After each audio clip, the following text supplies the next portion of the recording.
Dignity and respect has all to do with you.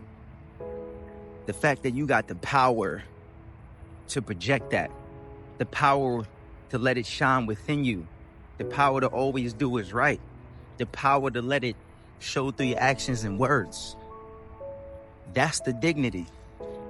That's the respect. Not because you want to gain it, because that's just who you are. Every time you get a chance to do the right thing, you just do it. Nobody got to ask you. Nobody got to remind you. You don't got to look around.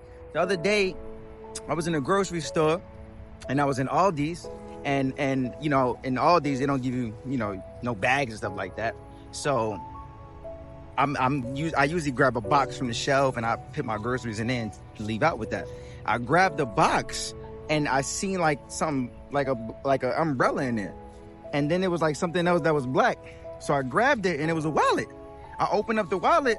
It was about like a couple $100 in there, and an ID. And I brought it to the register, and I said, somebody left their wallet.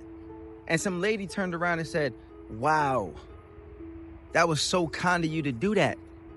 And it wasn't even hers, but it was the fact is, I could have put that money in my pocket. Some people would have said, oh, that was a gift from God. No, there's always a right time to do the right thing.